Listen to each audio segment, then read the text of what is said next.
ಕನ್ನಡಿಗರ number 1 choice Kannada matrimony. ಹೇಳಿ sir. Madam, ನಿಮ್ಗೆ ಏನ್ ಬೇಕೋ ಅದನ್ನ ಆರ್ಡರ್ ಮಾಡಿ. ಇಲ್ಲ ಪುಷ್ಪಕ್, ನೀನೇ ಆರ್ಡರ್ ಮಾಡು. ನೋ, ನಿಮ್ಮನ್ನ ಇಲ್ಲಿ ಕರ್ಕೊಂಡ್ ಬಂದಿರೋದು ನಾನು, ಹಾಗಾಗಿ ಪಾರ್ಟಿ ನಂದು, ಆರ್ಡರ್ ನಿಮ್ದು. ಹಾ, ನನ್ಗೊಂದ್ ರೈಸ್ ಬಾತ್ ಕೊಡಪ್ಪ. ಶೋರ್. 2 ರೈಸ್ ಬಾತ್ ತಗೊಂಬನ್ನಿ. ಆಯ್ತು ಸರ್. ಮೇಡಮ್, ನೀವು ಸಿಂಪಲ್ ಅಂತ ಗೊತ್ತು, ಆದ್ರೆ ಇಷ್ಟೊಂದು ಸಿಂಪಲ್ಲಾ? ಯಾಕೆ ಹಾಕಿ ಹೇಳ್ತಿದ್ಯಾ? ಅಲ್ಲ ಮೇಡಮ್, ಫುಡ್ ಆರ್ಡರ್ ಮಾಡಿ ಅಂದ್ರೆ ಅಷ್ಟೊಂದು ಸಿಂಪಲ್ ಆಗಿರೋ ಫುಡ್ ಆರ್ಡರ್ ಮಾಡ್ತಿದ್ದೀರಲ್ಲ, ಅದಕ್ಕೆ ಕೇಳ್ದೆ. ನಾನ್ ಬದುಕಿರೋದೇ ಹಾಗೆ ಪುಷ್ಪಕ್, ಬದುಕ್ತಾ ಇರೋದು ಹಾಗೆ. ಅದು ಅಲ್ದೆ ಊಟದಲ್ಲೂ ಸಿಂಪಲ್. ಹಿತ ರುಚಿಗಿಂತ ಒಂದೊತ್ತು ಊಟ ಸಿಕ್ಕಿದ್ರೆ ಸಾಕು ಅಂತ ಎಷ್ಟೋ ಮನಸ್ಸುಗಳು ಕಾಯ್ತಾ ಇರುತ್ತೆ ಅಲ್ವಾ?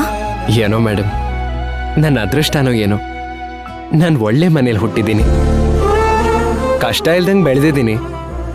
ಹಾಗಾಗಿ ನನಗೆ ಹಣದ ಬೆಲೆ ಆಗ್ಲಿ ಅನ್ನದ ಬೆಲೆ ಆಗ್ಲಿ ಗೊತ್ತಿರ್ಲಿಲ್ಲ.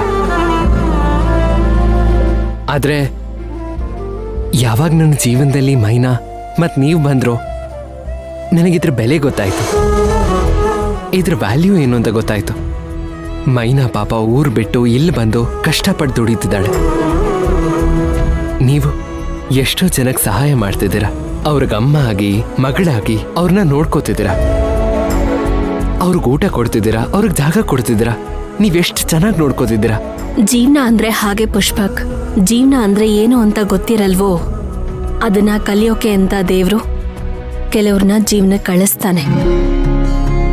ಈಗ ನಿನ್ನನ್ನ ನನ್ನ ಜೀವನದಲ್ಲಿ ಕಳ್ಸಿರೋ ಹಾಗೆ. ನಾನ್ ನಿಮ್ ಜೀವನಕ್ಕೆ ಬಂದಿರೋದ್ರಿಂದ ನಿಮಗ ಉಪಯೋಗ ಆಯ್ತಾ? ಅಂದ್ರೆ ಏನೋ ಒಂಥರ ಒಂಟಿತನ ಕಾಡ್ತಾ ಇತ್ತು, ಆದ್ರೆ ನೀನ್ ಸಿಕ್ಕಿದ್ಮೇಲೆ ನನ್ನ ಒಂಟಿತನ ದೂರ ಆಯ್ತು. ಏನೋ ಒಂಥರ ಒಂಟಿತನ ಕಾಡ್ತಾ ಇತ್ತು, ಆದ್ರೆ ನೀನ್ ಸಿಕ್ಕಿದ್ಮೇಲೆ ನನ್ನ ಒಂಟಿತನ ದೂರ ಆಯ್ತು. ಏನೋ ಒಂದು ಹೊಸ ಚೇತನ ಬಂದಂಗಾಯ್ತು. ನೀನ್ ನನ್ನ ಜೊತೆ ಇದ್ದಾಗೆಲ್ಲ ನಾನು ಯಾರೋ ಬೇರೆಯವ್ರ ಜೊತೆ ಇದ್ದಾಗ ಅನ್ಸೋದಿಲ್ಲ, ನನ್ನ ಮಗನ್ ಜೊತೆ ಇದ್ದಾಗ ಅನ್ಸುತ್ತೆ. ಅಷ್ಟು ಕಂಫರ್ಟ್ಸ್ ಕೊಟ್ಟಿದ್ಯಾ, ತುಂಬಾ thanks. No ma'am, actual thanks ನಾನು ನಿಮಗೆ ಹೇಳಬೇಕು. ನನಗೆ ನಿಮ್ಮಿಂದ ತುಂಬಾ ಕಂಫರ್ಟ್ ಸಿಗ್ತಿದೆ. ಇತ್ತೀಚೆಗೆ ಅಮ್ಮ ಇದ್ರು ನಾನು ಅನಾಥ ಅನ್ನೋ ಫೀಲಿಂಗ್ ಬರ್ತಿದೆ. ಆದ್ರೆ ಆ ತಾಯಿ ಪ್ರೀತಿ ನನಗೆ ನಿಮ್ಮಿಂದ ಸಿಗ್ತಿದೆ ಅನ್ನಿಸ್ತಿದೆ. ನಾನು ನಿಮ್ ಜೊತೆ ಇದ್ದಾಗ ತುಂಬಾ ಖುಷಿಯಾಗಿರ್ತೀನಿ.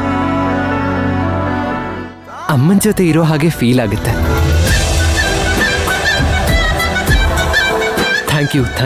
Thank you so much ma'am.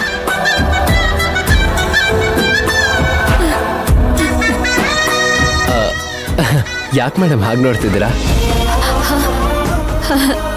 ಏನಿಲ್ಲ ಪುಷ್ಪಕ್, ನೀನ್ ಈಗ್ಲೇ ಎಷ್ಟು ಮುದ್ದಾಗಿದೆಯಲ್ಲ, ನೀನ್ ಚಿಕ್ಕವನಿದ್ದಾಗ ಇನ್ನು ಎಷ್ಟು ಮುದ್ದಾಗಿದ್ದೆ ಅಂತ ಯೋಚನೆ ಮಾಡ್ತಿದ್ದೆ. ಅಯ್ಯೋ ಮ್ಯಾಮ್, ನಾನು ನನ್ನ ಚೈಲ್ಡ್ಹುಡ್ ಫೋಟೋಸ್ ನಿಮಗೆ ತೋರಿಸಿಲ್ವಲ್ಲ, ಇರಿ ತೋರಿಸ್ತೀನಿ.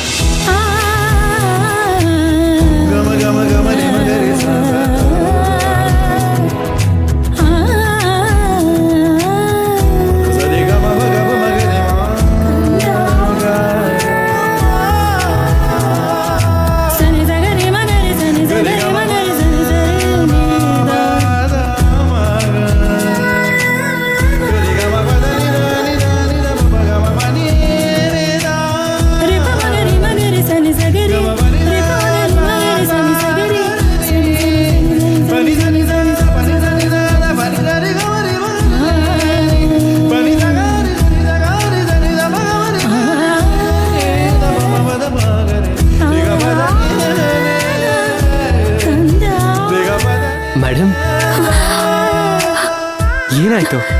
ಯಾಕೆ ಅಳ್ತಿದ್ದೀರಾ?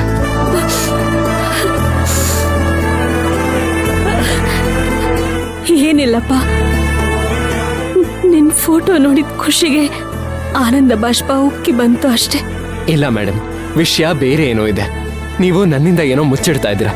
ಏನು ಅಂತ ಹೇಳಿ ಮೇಡಮ್. ಖಂಡಿತ ಏನೂ ಇಲ್ಲ ಪುಷ್ಪಕ್. ಖುಷಿ ಆಯ್ತು ಅಷ್ಟೆ. ನನಗೆ ಖುಷಿ ಆಗ್ಲಿ ದುಃಖ ಆಗ್ಲಿ ಕಣ್ಣೀರ್ ಬರೋದು ಸಹಜ. ನಿಜವಾಗ್ಲೂ ಅಷ್ಟೇನಾ? ಹೌದು ಪುಷ್ಪಕ್.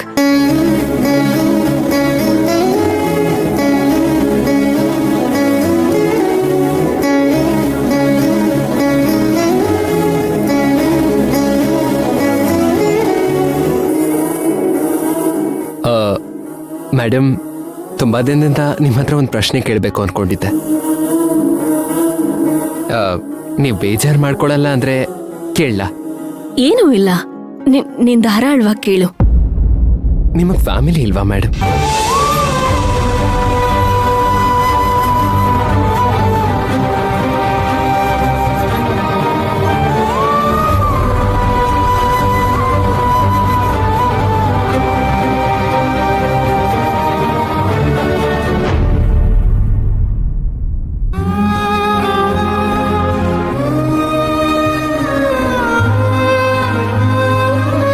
ಮೇಡಮ್, ಸಾರಿ ಹೇಳಕ್ ಇಷ್ಟ ಇಲ್ಲ ಅಂದ್ರೆ ಪರವಾಗಿಲ್ಲ, ನಾನು ಬಲವಂತ ಮಾಡೋದಿಲ್ಲ.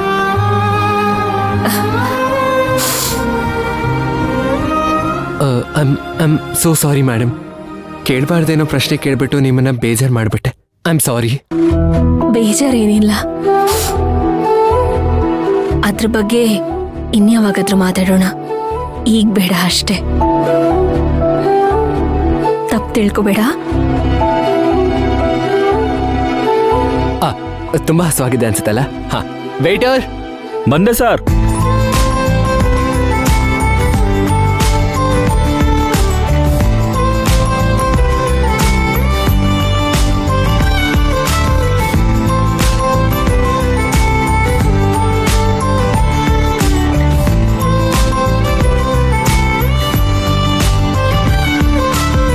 ಊಟ ಮಾಡಿ ಮ್ಯಾಮ್.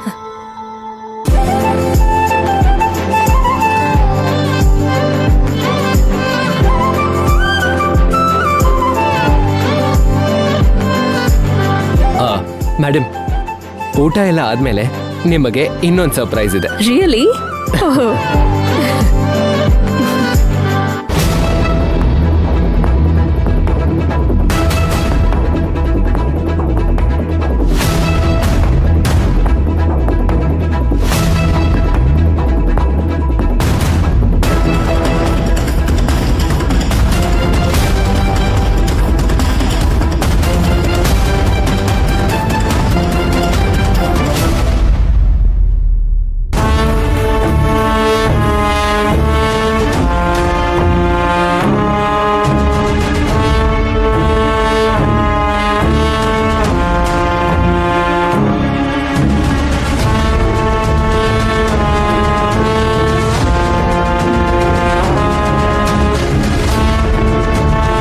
ಪುಷ್ಪಕ್ ಸರ್, ನಾನು ಬೇಕು ಅಂತ ಮಾಡಿದ್ದಲ್ಲ, ಎಲ್ಲ ತಾನಾಗೆ ಆಗಿದ್ದು. ಆದ್ರೆ ನೀವು ಮೈನನ್ನ ಪ್ರೀತಿಸ್ತಿದ್ದೀರಾ ಅಂತ ಗೊತ್ತಾಗಿದ್ದಿದ್ರೆ ನಾನು ಮೈನ ಹತ್ರನೇ ಹೋಗ್ತಾ ಇರಲಿಲ್ಲ. ಆದ್ರೆ ಈಗ ಮೈನನ್ ಮೇಲಿರೋ ನನ್ನ ಪ್ರೀತಿ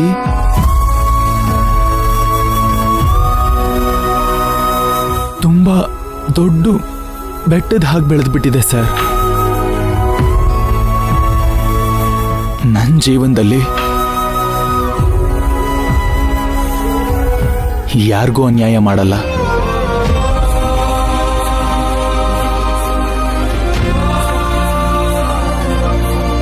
ನೀವು ಯಾವಾಗಲೂ ಖುಷಿಯಾಗಿರ್ಬೇಕು ಅಂತ ಬಯಸ್ತೀನಿ. ಒಂದು ವಿಷಯ ಸರ್, ಮೈನನ್ನ ಮರ್ತು ಬಿಡಿ.